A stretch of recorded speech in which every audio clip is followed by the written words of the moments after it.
आप देख रहे हैं ब्लू टाइगर न्यूज चैनल। हमेशा देखिए आपका हमसफर, आपका साथी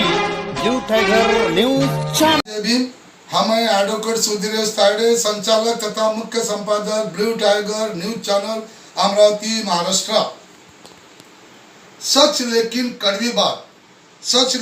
कड़वी बात में हम आज तमाम भारत के दर्शकों से रूबरू हो रहे हैं और आज हम इस विषय पे चर्चा करने जा रहे हैं। क्या भारत देश में मजदूरों की जान की कोई कीमत नहीं है? क्या भारत देश में मजदूरों की जान की कोई कीमत नहीं है? दोस्तों, आपने देखा होगा महाराष्ट्र राज्य में एक औरंगाबाद एक बहुत बड़ा इंडस्ट्रियल एरिया है और उसको लगकर एक जालना जिला है और जालना शहर में एक इंडस्ट्रियल एरिया में मध्य प्रदेश के कुछ मजदूर वहाँ कारखानों में काम कर रहे थे, लेकिन लॉकडाउन शुरू हो जाने के वजह से उनको उनके खाने की दिक्कत हो रही थी, उनको अनाज नहीं मिल रहा था, उनका कारखाना बंद हुआ था, उनके पास पैसों की किल्लत थी और ये जो मजदूर थे ये मध्य प्रदेश के मूल निवासी थे और 8 मई 2020 को जालना इस शहर से रेल पटरियों के ऊपर चलकर ये लोग महाराष्ट्र के भुसावल रेल स्टेशन तक पहुंचना चाहते थे और वहां से वो अपने मध्य प्रदेश के मूल गांव में पहुंचना चाहते थे। लेकिन 8 मई 2020 को वो चलते चलते जब थक गए थे और रेल के पटरियों पर जब उन्हें नींद आ गई तो वहां से जो मालगाड़ी सुबह गुजरी तो उन मालगाड़ियों के लोहे के पहियों के नीचे कुचलकर 20 में से 16 मजदूरों की जगह पर ही दर्दनाक मौत हो गई और उनके सारे सपने, घर में जाने के सारे सपने, माँ बाप को मिलने के सपने, रिश्तेदारों के सपने सारे उनके शरीर के गोश्त के टुकड़ों में और खून में तब्दील हो गए और ये बड़ी दर्दनाक घटना है और इससे भारत देश का तमाम समाज मन सुन्न हो चुका है और हमें इस दुखद घटना पर हमें भी बड़ा गहरा झटका लगा है और हमें भी बड़ा दुख हुआ है और इसलिए हम ब्लू टाइगर न्यूज चैनल के माध्यम से जो 16 मजदूर इस रेल के दुर्घटना में जिनकी दर्दनाक मौत हुई है उन 16 मजदूरों को ब्लू टाइगर न्यूज चैनल के तरफ से हम आज आदरांजलि अर्पित करते हैं और उनके परिवार के साथ हमारी शोक संवेदना है को पूरे विश्व के अंदर में जागतिक कामगार दिवस रूप में मनाया जाता है और 1 मई को कामगार दिवस पूरे भारत देश में भी मनाया गया और इस मई महीने में ही ये जो दर्दनाक घटना घटी है तो इस घटना से पूरा समाज मन आहत हुआ है। हम पहले मजदूर और कामगार इनमें क्या अंतर है, इनमें क्या फर्क है ये जान लेते हैं और मजदूर और कामगारों में ज़्यादा अंतर नहीं है। जो खोद काम करता है, बांधकाम करता है, सेंटरिंग का काम करता है, पेंटिंग का काम करता है और कोई रिक्शा चलाता है, खटला चलाता है, बिल्डिंगें बनाता है, जो मेहनत के और उसके बाद में सर के ऊपर में बोझ ढोता है, इनको हम मजदूर कहते हैं। और दूसरी बात, कामगार यानी जो भारत देश के अंदर में जो छोटे कारखाने हैं, जो मध्यम कारखाने हैं, जो बड़े उद्योग है, लोहे के उद्योग है, बड़े बड़े इलेक्ट्रॉनिक के उपकरण जहाँ पर बनते हैं, बड़ी सीमेंट की फैक्ट्रीज जहाँ पर है और उस कारखाने में, उस उद्योग समूह में, उस छोटे कारखानों में जहाँ पर कोई खाद्य पदार्थ बनते हैं, जहाँ पर पैकेजिंग की जाती है, ऐसे कारखानों में जो लोग काम करते हैं उनको कामगार कहा जाता है। तो भारत देश के निर्माण में मजदूरों का और कामगारों का। इस राष्ट्र निर्माण में मजदूरों का और कामगारों का बहुत बड़ा योगदान है। हम अगर देखेंगे भारत देश यदि हम देखते हैं तो आज छोटे से छोटे गांव तक के डामरी रास्ता पहुंच गया है और भारत के 90% गांवों में सरकारी बसें चलती है और ऑटो उन जो डामरी रास्ते हैं और सीमेंट के रास्ते हैं उनके ऊपर बड़े बड़ी अमीरों की एसी गाड़ियां दौड़ती है, बड़े बड़े ट्रक दौड़ते हैं। भारत देश के तमाम रास्ते जो है इन रास्तों को इन मजदूरों ने बनाया है। भारत देश में जो रेल का जो नेटवर्क है वो विश्व में एक बड़ा नेटवर्क माना जाता है और पूरे भारत देश के कोने कोने तक रेलगाड़ी पहुंची है। और अभी हम जो देखते हैं कि रेल पटरियों पे दौड़ती है, ये पूरे भारत देश में रेल पटरियां भी इन मजदूरों ने ही ये बिछाई है। उसके बाद भारत देश के अंदर में जो बड़े बड़े अस्पताल है जहाँ पर मरीजों का इलाज किया जाता है, बड़े बड़े ऑपरेशंस होते हैं, ये अस्पताल की बिल्डिंगें भी इन मजदूरों ने बनाई है। उसके बाद में जो हमारा भारत देश का संसद भवन है और हर राज्यों के विधान भवन है, जिस विधान भवन में और जिस संसद भवन में वहाँ के सांसद और विधायक विधेयकों पर चर्चा करते हैं और विधेयक मंजूर करते हैं, कानून बनाते हैं, इस संसद भवन को भी और इन विधान भवन को भी इन मजदूरों ने बनाया है। और इन लोगों ने धूप में अपने खोद काम किया है, गिट्टी उठाई है, ईंटें उठाए हैं और सीमेंट के जो गीला सीमेंट है उसको घमेले में लेकर वो अनेक मंजिलों तक वो चढ़े हैं और अपने जान को जोखिम में डालकर पूरे भारत देश में हम जितना भी निर्माण देखते हैं, बिल्डिंगों का निर्माण देखते हैं, बड़ी बड़ी ऊंची इमारतों का निर्माण देखते हैं, इनमें ये सब काम हमारे भारत देश के मजदूरों ने किया है। महाराष्ट्र देश का ऐसा राज्य है जहां बहुत बड़े बड़े उद्योग है और महाराष्ट्र राज्य में आप देखोगे कि भारत देश के बहुतांश जो राज्यों के प्रवासी मजदूर है वो महाराष्ट्र राज्य के कारखानों में और उद्योग समूहों में और इंडस्ट्री में वो काम करते हैं। और महाराष्ट्र राज्य में विशेष रूप से इंडस्ट्रियल एरिया मुंबई ये बहुत बड़ा महानगर है, वहाँ बड़े बड़े उद्योग है। उसके बाद में पुणे में है, उसके बाद में औरंगाबाद बहुत बड़ा इंडस्ट्रियल एरिया है और नागपुर ये विदर्भ में आता है, ये भी इंडस्ट्रियल एरिया है। इन प्रमुख शहरों के अंदर में बिहार से प्रवासी मजदूर आते हैं, झारखंड से प्रवासी मजदूर आते हैं, मध्य प्रदेश से प्रवासी मजदूर आते हैं, उत्तर प्रदेश से मजदूर आते हैं, पश्चिम बंगाल से मजदूर आते हैं और दक्षिण भारत से मजदूर आते हैं और गुजरात से मजदूर आते हैं और ये अपने कारखानों में कामगार का काम करते हैं। आज के तारीख में महाराष्ट्र राज्य में फिलहाल 6 लाख प्रवासी मजदूर है।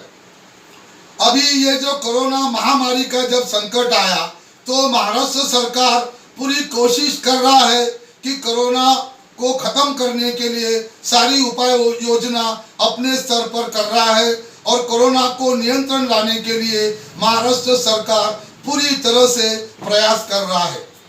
लेकिन फिर महाराष्ट्र राज्य ने क्या किया, उनके पास में जितना अनाज उपलब्ध है, उनके पास में उनके खजाने में जितनी रकम है उसमें से जितना भी संभव हो सक रहा है उतनी मदद महाराष्ट्र सरकार कर रही है। लेकिन बताइए कि महाराष्ट्र अगर पूरी की पूरी मदद गुजरात के मजदूरों को अगर महाराष्ट्र करेगा, प्रवासी मजदूरों को देगा, झारखंड के मजदूरों को देगा, उसके बाद बिहार के मजदूरों को देगा, छत्तीसगढ़ के मजदूरों को देगा, गुजरात के मजदूरों को देगा, दक्षिण भारत के मजदूरों को देगा, तो फिर जो यहाँ महाराष्ट्र के जो 13 करोड़ की जो महाराष्ट्र राज्य की आबादी है, यहाँ पर रहने वाले जो नागरिक है, तो उनको सुविधा महाराष्ट्र सरकार कैसी पहुंचा सकता है। तो महाराष्ट्र के सामने भी बहुत बड़ा संकट है। और लेकिन फिर ये मजदूर क्यों जा रहे थे? क्या वो उनको अपने राज्य में जाने के वो शौकिया तौर पे जा रहे थे या वो पर्यटन पे जा रहे थे? ये बिल्कुल नहीं है। लेकिन महाराष्ट्र सरकार ने कहा कि कम से कम आप 30 दिन 40 दिन आप रुकिए, उसके बाद में केंद्र सरकार से बात करके आपके जाने का इंतजाम हम करेंगे, बसों की व्यवस्था करेंगे, रेल की व्यवस्था करेंगे और फिर आप जा सकोगे। अभी 40 दिन हो गए,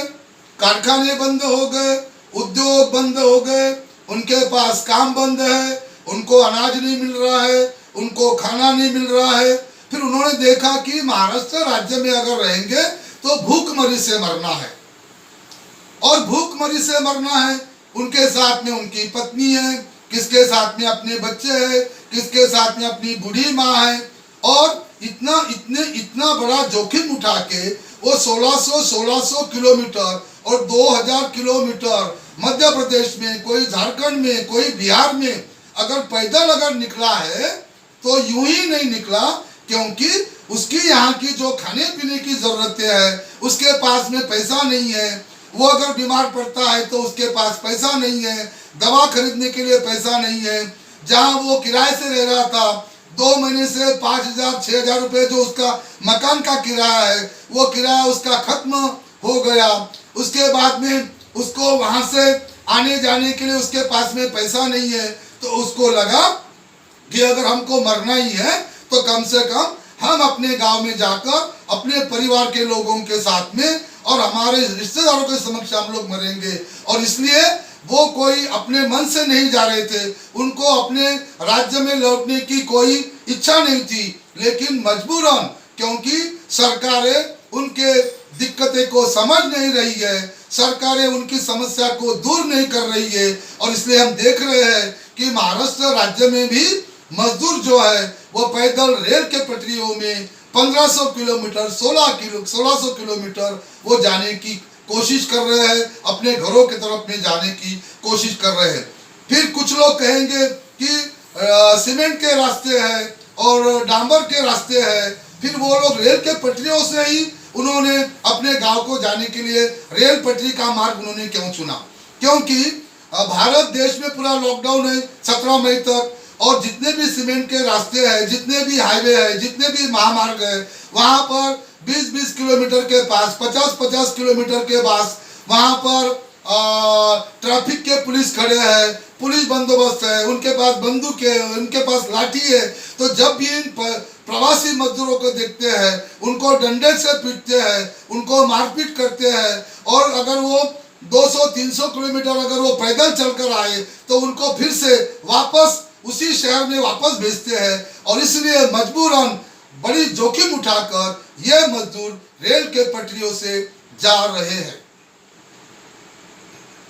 सारे राज्य सरकार के मुख्यमंत्रियों ने महाराष्ट्र सरकार के मुख्यमंत्री को और महाराष्ट्र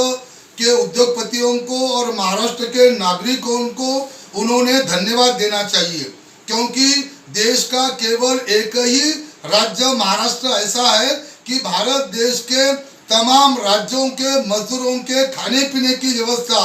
ये महाराष्ट्र राज्य अकेला करता है, उनके रोजगार की व्यवस्था भी महाराष्ट्र राज्य करता है। अभी हाल ही में ही केंद्र सरकार ने सर्कुलर निकाला और रेल को शुरू किया गया और कहा गया कि अपने अपने राज्यों से इन मजदूरों के थर्मल टेस्ट करके भेजा जाए। लेकिन हमारे महाराष्ट्र के कुछ मंत्रियों ने अभी हम अपने इंटरव्यू में कहा कि उत्तर प्रदेश के सरकार आदित्यनाथ योगी उनके प्रवासी मजदूरों को लेने के लिए तैयार नहीं है, गुजरात के मुख्यमंत्री अपने मजदूरों को लेने के लिए तैयार नहीं है, मध्य प्रदेश के मुख्यमंत्री शिवराज सिंह वो अपने प्रवासी मजदूरों को लेने के लिए तैयार नहीं है।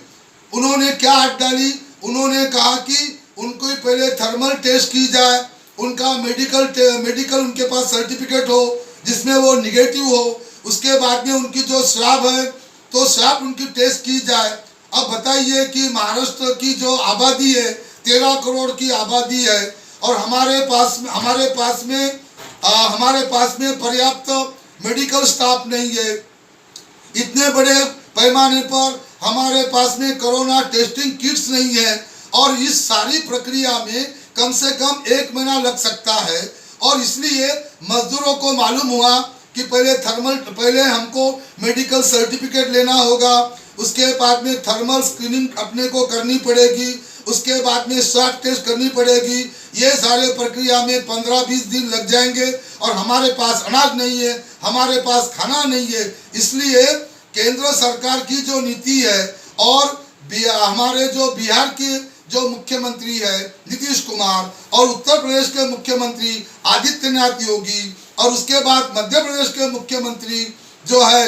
और उसके बाद में गुजरात के जो मुख्यमंत्री है, इन्होंने जो ये कठिन अट उन्होंने डाली, उसके वजह से मजदूरों को लगा कि अब हमें पैदल ही जाना पड़ेगा। और इसीलिए जो भी मजदूर, प्रवासी मजदूर जो भी दुर्घटना में जिनकी मौत हो रही है या भूखमरी के वजह से जिनकी मौत हो रही है, इसके लिए गुजरात राज्य के मुख्यमंत्री, उत्तर प्रदेश के मुख्यमंत्री, बिहार के मुख्यमंत्री और मध्य प्रदेश के मुख्यमंत्री, ये मुख्यमंत्री भी जिम्मेदार है। दूसरी महत्वपूर्ण कि उन रेलवे के जो रेल से जो प्रवासी मजदूर जाना चाहते हैं, किसी के पास 50 रुपए बचे हैं, कोई मुरमुरे लेके जा रहा है, कोई फुटाने लेके जा रहा है, कोई चने लेके जा रहा है, कोई पॉपकॉर्न लेके जा रहा है, लेकिन वो कहते हैं कि आप टिकट निकालो। अभी एक मजदूर का किराया 1500-2000 है। उसके परिवार में यदि माँ है और उसकी पत्नी है, उसके बच्चे हैं, तो 8-10 हजार रुपये वो मजदूर कहाँ से लाएगा?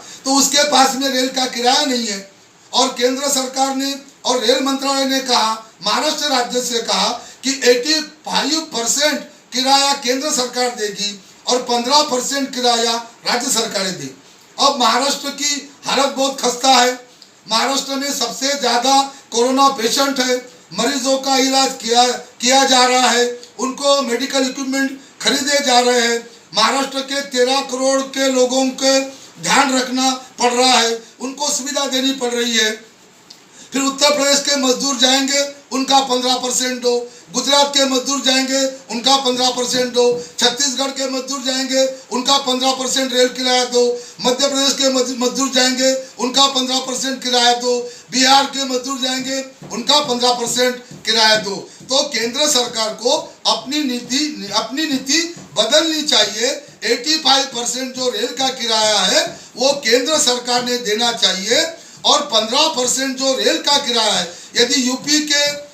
3 लाख अगर मजदूर अगर जा रहे हैं उत्तर प्रदेश में, तो उनका 75% किराया 85% जो किराया है वो केंद्र सरकार दे और 15% जो किराया है उत्तर प्रदेश दे। अगर बिहार के मजदूर अगर बिहार में अगर जा रहे हैं महाराष्ट्र से, तो 85% किराया जो है वो केंद्र सरकार दे और 15% जो रेल किराया है तो वो बिहार सरकार दे। और इसलिए महाराष्ट्र राज्य के ऊपर में जबरदस्ती 15% प्रवासी मजदूरों का किराया थोपा ना जाए, क्योंकि महाराष्ट्र इस बार बहुत ही आर्थिक संकट से गुजर रहा है और केंद्र सरकार को अपनी नीति बदलनी चाहिए।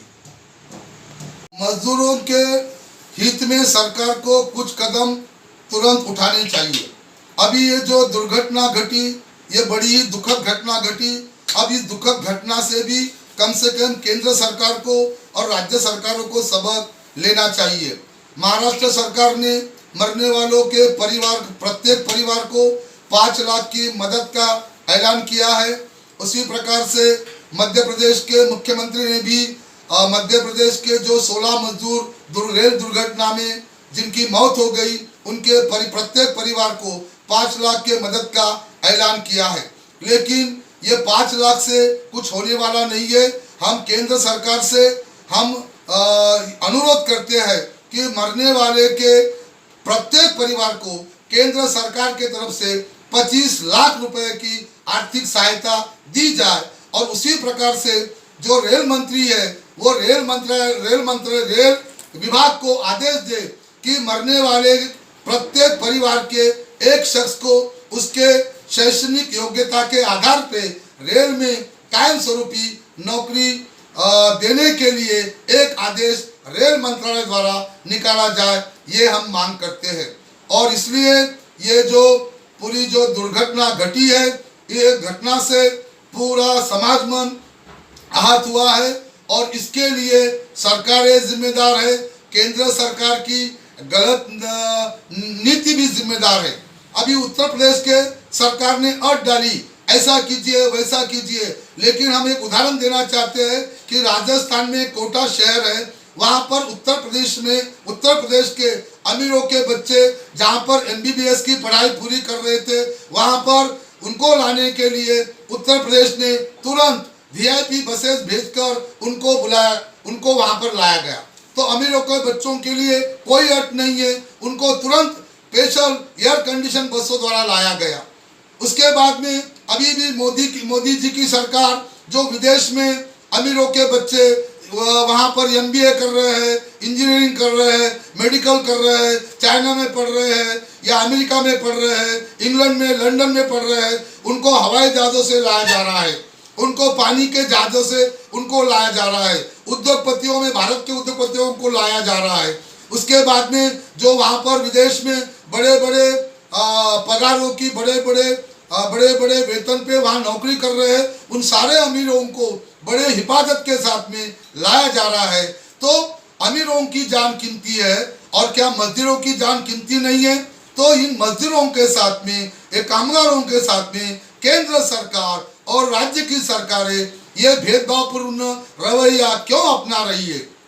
और इसलिए केंद्र सरकार को अभी नियोजन करना चाहिए और आने वाले 1 महीने तक पूरे महाराष्ट्र, विशेष करके महाराष्ट्र राज्य में गुजरात का मजदूर फंसा है, छत्तीसगढ़ का मजदूर फंसा है, मध्य प्रदेश का मजदूर फंसा है, उसके बाद में बिहार का मजदूर फंसा है, झारखंड का मजदूर फंसा है और महाराष्ट्र सरकार पे भी बड़ा बोझ पड़ा हुआ है और महाराष्ट्र सरकार पे भी बड़ा तनाव आया हुआ है। और इसलिए जो जिनके प्रवासी मजदूर है वो महाराष्ट्र सरकार से सहयोग करें। केंद्र सरकार महाराष्ट्र से, मुंबई से, औरंगाबाद से, पुणे से और नागपुर से विशेष रेल की सुविधा की जाए और रेल के प्लेटफॉर्म पे ही स्क्रीनिंग टेस्ट के साथ में सारे प्रवासी मजदूरों को केंद्र सरकार के खर्चे से और जिस राज्य के वो मजदूर है उनके 15% के खर्चे से सारे मजदूरों को महाराष्ट्र राज्य से सही सलामत उनके राज्यों में पहुंचाने की व्यवस्था की जाए। फिर उन मजदूरों को उनके राज्य के राजधानी के महानगर के बाहर में, बड़े गोडाउन में, बड़े स्कूल में, बड़े कॉलेज में, वहाँ पर उनको क्वारंटीन किया जाए, वहाँ पर उनकी स्वाब टेस्ट की जाए, वहाँ पर उनकी पूरी ट्रीटमेंट की जाए और पूरे निगेटिव होने के बाद में उनके परिवारों के साथ जाने के लिए उनको इजाज़त दी जाए। सरकारें मजदूरों की, कामगारों की मुफ्त में खाने की व्यवस्था करे, सरकारें उन्हें अनाज पहुँचाए, सरकारें मजदूरों को, कामगारों को मेडिकल ट्रीटमेंट दे, सरकारें मजदूरों के लिए 2 महीने के लिए उनको 5,000 प्रति माह के हिसाब से, 3 महीने के लिए उनको 15,000 रुपये केंद्र सरकार उनको दे और जो प्रवासी मजदूर महाराष्ट्र राज्य में फंसे हैं उनको सही सलामत और उनको अपने राज्य में पहुंचाने के लिए केंद्र सरकार व्यवस्था करे और ये सारे कदम तुरंत उठाए जाए। औरंगाबाद के घटना से केंद्र सरकार को, राज्य सरकार को सबक लेना चाहिए और हमारे घर में जो भी चीज़ है, पंखा है वो कामगार ने बनाया है, कूलर है वो कामगार ने बनाया है, इलेक्ट्रिक की फिटिंग है वो कामगार ने इलेक्ट्रिक फिटिंग की है, हमारे घर में 24 घंटे पानी की व्यवस्था है वो कामगार ने बनाया है, हमारे घर में फ्रिज है वो कामगार ने बनाया है, हम जिस मकान में रहते हैं वो मजदूर ने बनाया है। इसलिए हमारा जो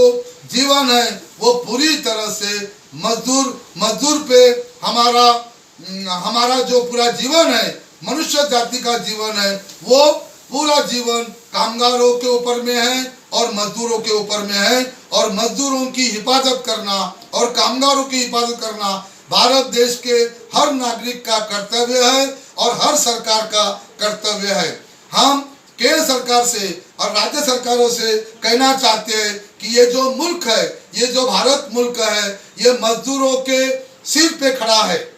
और इसलिए मजदूरों को बचाना बहुत बहुत जरूरी है। यदि मजदूर खत्म हो जाएगा, कामगार खत्म हो जाएगा और मजदूरों का अस्तित्व अगर इस मुल्क से नष्ट हो जाएगा तो फिर इस मुल्क का भी अस्तित्व खतरे में आ सकता है। इस बात को केंद्र सरकार और राज्य सरकारें ध्यान में रखें। भारत देश के तमाम मजदूरों से, तमाम कामगारों से हम एक अपील करना चाहते हैं, चाहे आप किसी भी राज्य में फंसे हो, आप प्रवासी मजदूर हो, आपको कोई भी दिक्कत हो, आपको आपके राज्य में, आपके मूल गांव में जाना जरूरी है और ये आपका अधिकार है। लेकिन हम एक अपील करते हैं कि आप रेल के पटरियों से ना जाए और जाना ही है तो कम से कम रेल के पटरियों के मार्ग से ना गुजरे, कम से कम पटरियों के बाजू से आप चल सकते हो, क्योंकि रेल के पटरियों पे दौड़ने का प्राथमिक अधिकार और पूरा अधिकार केवल और केवल जो प्रवासी रेल है और उसके बाद में जो मालगाड़ी है उनको वो अधिकार है। और ऐसा अगर रेल पटरियों से आप अगर गुजरते हैं तो किसी भी वक्त कोई मालगाड़ी और कोई भी रेल आपको कुचल कर जा सकती है और बहुत बड़ी औरंगाबाद की तरह दुर्घटना घट सकती है। तो आपका जीवन बहुमूल्य है, आपका जीवन अनमोल है और इसलिए हमारे मुल्क को, हमारे भारत देश को आपकी जरूरत है, कामगारों की जरूरत है,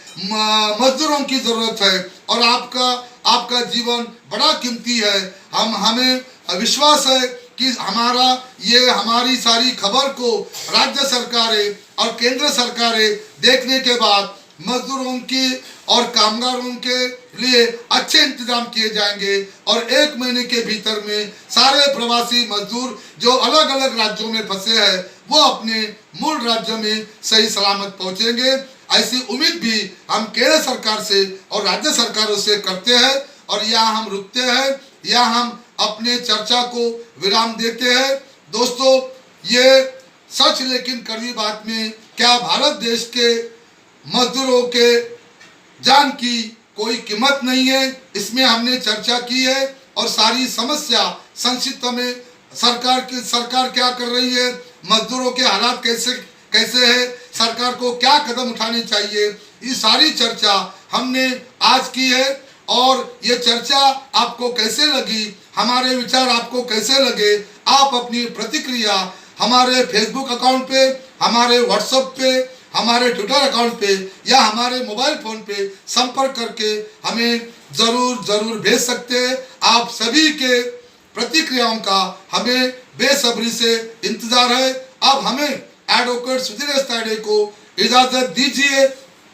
अगली बार सच लेकिन कड़वी बात इस सेगमेंट में किसी नए मुद्दे पर हम आपसे चर्चा करेंगे, आपसे रूबरू होंगे। धन्यवाद। जय शिवराय, जय भीमराय, जय महाराष्ट्र, जय हिंद, जय संविधान। धन्यवाद। जली को आग कहते हैं, बुझी को राख कहते हैं, जिस राख से बारूद बनता है उसे ब्लू टाइगर चैनल कहते हैं।